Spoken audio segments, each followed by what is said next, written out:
नमस्कार, मैं हूं दिशा कटारिया और आप देख रहे हैं एफएम न्यूज बुलेटिन की शुरुआत करेंगे बड़ी और अहम खबरों के साथ। उत्तर प्रदेश में कोरोना ने पूरी तरह से अपने पैर पसार ली है। प्रदेश के 75 जिलों में सिर्फ 5 ऐसे जिले बचे हैं जहां कोरोना का एक भी मामला अभी सामने नहीं आया है। बाकी 70 जिलों से कोरोना के मामले लगातार बढ़ रहे हैं। यूपी में सबसे ज्यादा कोरोना प्रभावित जिला दिल्ली से सटा गौतम बुद्ध नगर है। यहाँ दिल्ली की तरह ही तेजी से संक्रमण के मामले बढ़ रहे हैं। बता दें कि गौतम बुद्ध नगर में बीते 24 घंटों में कोरोना के 600 नए मामले सामने आए हैं। वहीं सक्रिय मामले बढ़कर 1706 हो गए हैं। यूपी कोरोना संक्रमित जिलों में दूसरे नंबर पर राजधानी लखनऊ है। यहाँ 408 नए मामले सामने आए हैं और 1153 सक्रिय मामले हैं।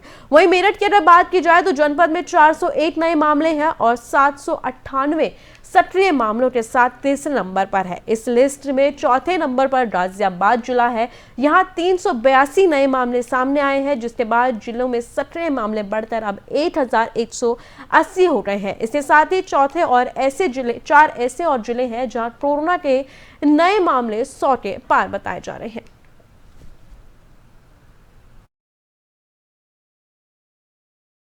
बढ़ते अगली खबर की ओर। उत्तर प्रदेश में विधानसभा चुनाव से पहले मुख्यमंत्री योगी आदित्यनाथ की सरकार ने किसानों के लिए एक बड़ा फैसला लिया है। किसानों के घरेलू बिजली बिल और ट्यूबवेल के बिजली बिल में 50% की छूट दी जाएगी। मुख्यमंत्री कार्यालय उत्तर प्रदेश के आधिकारिक ट्विटर अकाउंट पर लिखा गया, किसानों की सुविधा और समृद्धि के लिए संकल्पित यूपी के सीएम योगी ने निजी नीलकूप के लिए विद्युत दरों में वर्तमान दरों के सापेक्ष 50% छूट देने का निर्णय लिया है। बता दें कि यूपी चुनाव में अब चुनावी वादा और तोहफे पर वार पलटवार हो रहा है। समाजवादी पार्टी के अध्यक्ष अखिलेश यादव ने 300 यूनिट बिजली मुफ्त देने का ऐलान किया है। आम आदमी पार्टी पहले ही सरकार बनने पर 300 यूनिट बिजली मुफ्त देने का ऐलान कर चुकी है।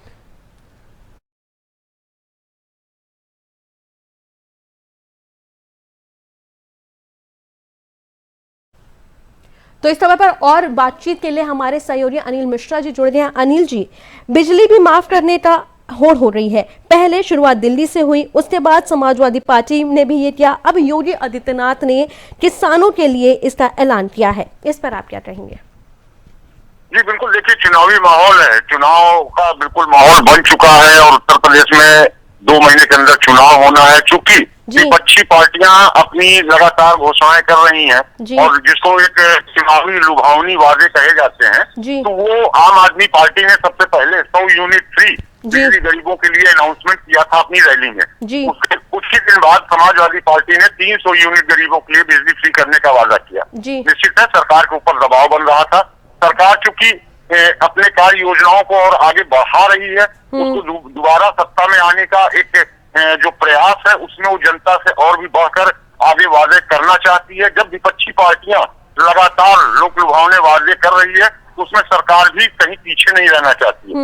उसी के तहत चूंकि अभी किसान कृषि कानून को लेकर किसान का आंदोलन चला था, जिसमें कहीं न कहीं किसानों की सरकार से काफी नाराजगी थी। कृषि कानून जरूर वापस ले लिया गया था, लेकिन उसके बावजूद किसानों की मांगे चूंकि अभी तक पूरी तरह से मानी नहीं गई है, तो नाराजगी कहीं न कहीं बनी हुई है। तो उन नाराजगियों को दूर करने के लिए चूंकि बहुत जल्दी वोट पड़ने वाले हैं, तो उन नाराजगियों को दूर कर किसानों को अपने समर्थन में लाने के लिए, अपने उनका वोट पाने के लिए सरकार भी प्रयासरत है। और उसी के तहत सरकार ने भी एक अनाउंसमेंट किया है, जो कि काफी सोची समझी रणनीति के तहत है, कि उन्होंने सभी के बिजली बिल माफ न करने का वादा करते हुए किसानों का 50% बिल जो कि किसानी पे यूज होता है, जिसमें नलकूप से लेकर जो अन्य कार्य किए जाते हैं उसमें, और सिर्फ गांव के लिए नहीं और शहरी में भी क्षेत्रों में भी नलकूपों पर जो एक कार्य योजना होती है उसमें जो बिल आता है उसको उन्होंने उसके पर यूनिट बिजली बिल हाफ करने का भी वादा किया।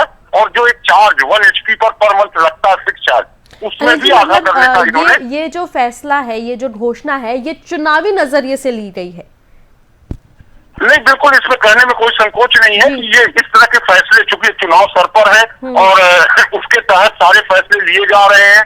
चुनाव में जनता को एक कहीं न कहीं लुभाने का, अपनी तरफ आकर्षित करने का एक प्रयास होता है सभी पार्टियों की तरफ से। तो सरकार भी अपनी तरफ से लगी हुई है और वो जनता को जितना ज्यादा से ज्यादा फ्यूचर में एक उनको फायदा दे सकती या देगी, उसकी एक उम्मीद जगा रही है या उसको करके दिखा रही है। तो ये तो चुनाव से अब इस वक्त जितनी भी कार्य योजना या कार्य प्रणाली आपको देखने को मिलेगी, लगभग सभी चुनाव से संबंधित होंगी। अनिल मिश्रा जी, तमाम बातचीत करने के लिए धन्यवाद।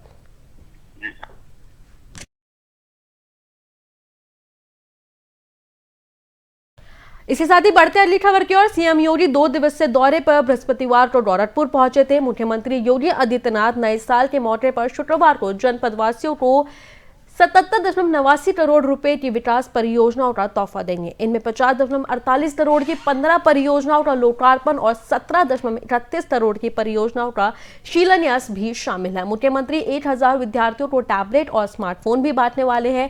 इनमें करीब 10 बच्चों को मुख्यमंत्री के हाथ टैबलेट और स्मार्टफोन पाने का मौका मिलेगा। बाकी विद्यार्थियों को विभागीय अफसर और आपको बता दें कि कर्मचारी टैबलेट स्मार्टफोन का वितरण करेंगे। इतना ही नहीं, लोकार्पण शिलान्यास कार्यक्रम भरोइया के गुरु गोरखनाथ विद्यापीठ में आयोजित होगा। इसके अलावा मुख्यमंत्री अलग से भी 48.46 करोड़ की लागत की विभिन्न परियोजनाओं का शिलान्यास और लोकार्पण करेंगे। कुल मिलाकर मुख्यमंत्री कार्यक्रम स्थल से आपको बता दें कि 77.98 करोड़ की परियोजनाओं का जिले के लोगों को सौगात देंगे।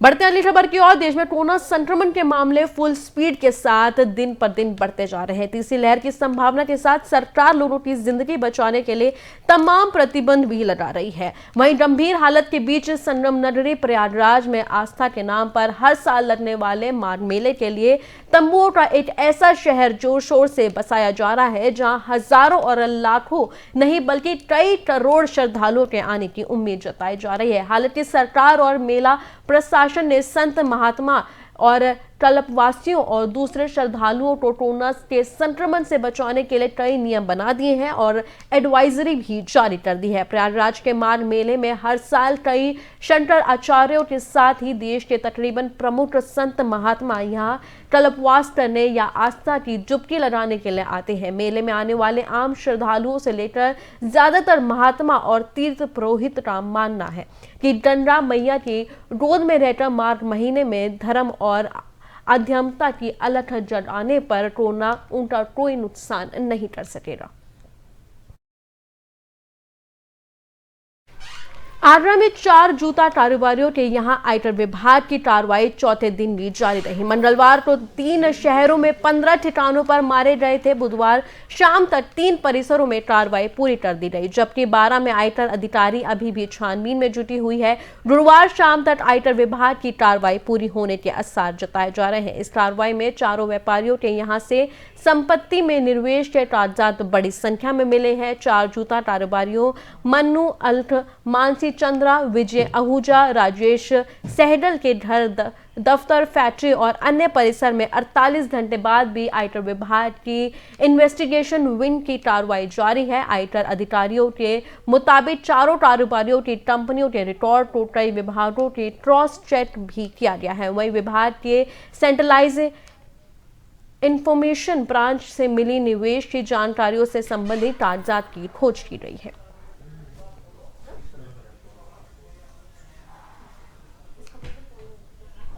आपको बता दें कि जूता कारोबारी आयकर के यहाँ छापा पड़ा है और चौथे दिन भी कार्रवाई जारी रही। और आपको बता दें कि जूता कारोबारियों के घर पर छापेमारी पड़ी है और चौथे दिन भी यह आज कार्रवाई आयकर विभाग की जारी रही। और आपको बता दें कि संपत्ति के कागजात भी बरामद हुए हैं और आयकर का छापा चौथे दिन भी जारी रहा।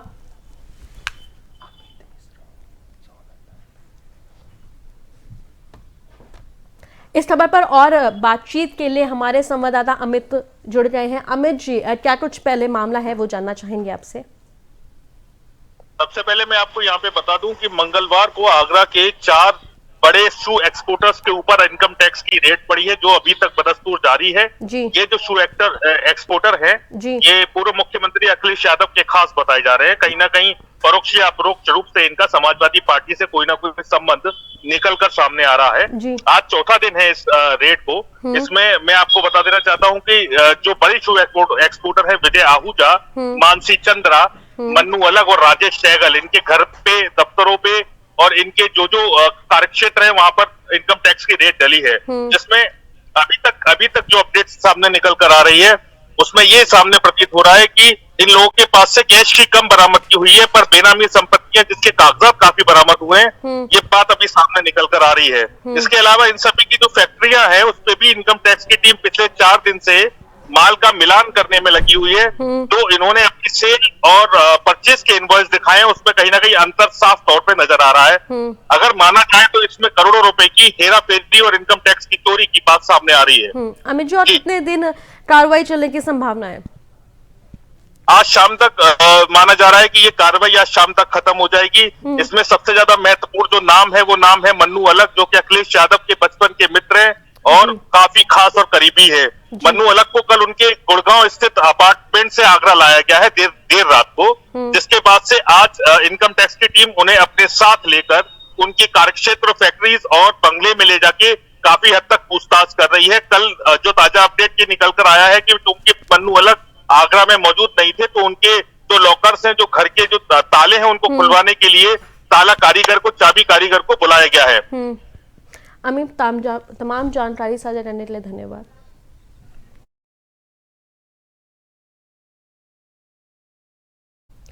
इसी साथ ही बढ़ते अगली खबर की ओर, सिद्धार्थनगर के डुमरियागंज नगर पंचायत में बंदौलगढ़ में विधायक निधि से बन रहे स्वागत द्वार भरभरा कर गिर गया। लगभग 12 लाख रुपए की लागत से इस द्वार का निर्माण 1 महीने से हो रहा था। गुरुवार को जब शटरिंग खोलने का वक्त आया तो सिर्फ शटरिंग भरभरा कर गिर गई, बल्कि स्वागत द्वार ढांचा आधा हिस्सा नीचे लटक गया। शटरिंग गिरने के कारण 6 लोग घायल हो गए हैं, जिन्हें इलाज के लिए अस्पताल में भर्ती कराया गया है। स्वागत द्वार निर्माण का भूमि पूजन 1 महीने पहले डुमरियागंज विधायक ने किया था। आपको बता दें कि काम की जिम्मेदारी सिडको के संविदा जय भूपेंद्र सिंह को दी थी, जिन्होंने मुलायम को ठेका सौंपा था। इस दिन पहले इसका ढांचा खड़ा किया गया था, लेकिन बीते दिन जब मजदूर शटरिंग खोल रहे थे तो वो गिर गया। वहीं इस घटना की सूचना पाकर मौके पर पहुंचे एसडीएम प्रमोद कुमार ने बताया कि इसमें ठेकेदार की गलती सामने आ रही है। इसी मामले की जांच के आदेश दे दिए गए हैं। दोषियों को किसी भी हालत में बख्शा नहीं जाएगा। बैदौलत चौराहे डुमरियागंज में एक गेट का निर्माण हो रहा है, जो विधायक निधि से हो रहा है, और इसके ठेकेदार की लापरवाही की वजह से एक बड़ा हादसा टल गया है। 2-4 लोगों की चोटें आई है और इसको देखते हुए ठेकेदार को जो है उसके खिलाफ कार्रवाई। तो अगली खबर शाहजहानपुर से सामने आ रही है, जहां थिलर थाना क्षेत्र गुरुवार रात पंजाब सरकार के खिलाफ मशाल जुलूस निकालने की तैयारी कर रहे बीजेपी कार्यकर्ता पर पुलिस ने लाठीचार्ज कर दिया। आरोप है कि भाजपाइयों को सड़क पर दौड़ा कर पीटा गया। इससे आक्रोशित भाजपाई थाने के बाहर धरने पर बैठ गए हैं और कोतवाल समेत पूरे थाने से सस्पेंड करने की मांग कर रहे हैं। हंगामे की सूचना पर एसपी ग्रामीण और सीओ मौके पर पहुंचे। इस दौरान एसपी ग्रामीण और सीओ से भी भाजपाइयों ने धक्का मुक्की की। बता दें कि पंजाब में प्रधानमंत्री नरेंद्र मोदी की सुरक्षा में चूक होने से भाजपा आक्रोशित है। पूरे प्रदेश में जरा पंजाब की कांग्रेस सरकार के खिलाफ विरोध प्रदर्शन किया जा रहा है और जमकर नारेबाजी की जा रही है।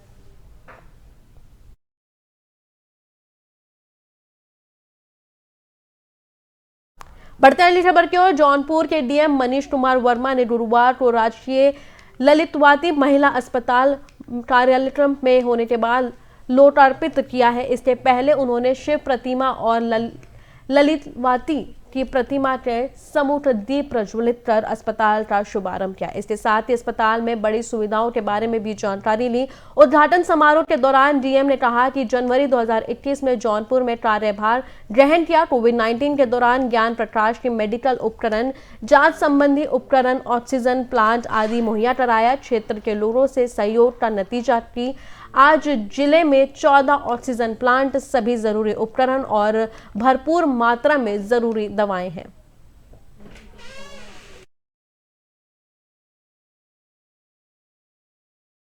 यूपी में इस साल विधानसभा चुनाव होने वाले हैं और ऐसे में सभी राजनीतिक पार्टियां जोर शोर से तैयारियां कर रही हैं। वहीं दूसरी तरफ प्रशासन भी अपनी तैयारियों में जुट गई है। इसी कड़ी में कानपुर के डीएम विशाख अय्यर ने अधिकारियों के साथ बैठक की। बैठक के सेक्टर मजिस्ट्रेट और जोनल मजिस्ट्रेट के साथ एचबीटीयू के बैठक की और अधिकारियों के चुनाव से संबंधित जरूरी दिशा निर्देश दिए गए। इसके साथ साथ आपको बता दें कि डीएम ने सभी अधिकारियों को कोविड के दोनों डोज लगवाने के भी आदेश दिए।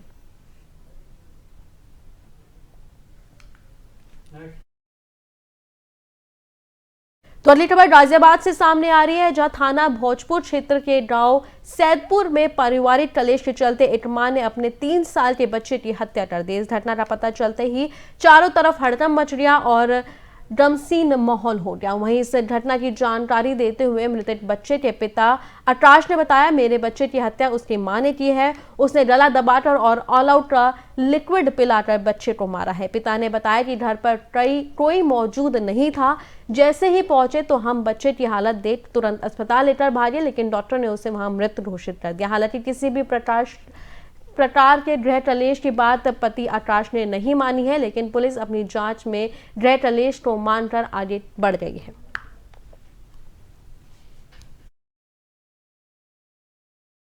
तो मेरे साथ इस बुलेटिन में इतना ही। देश और दुनिया तमाम बड़ी खबरों के लिए देखते रहें FM न्यूज़। नमस्कार।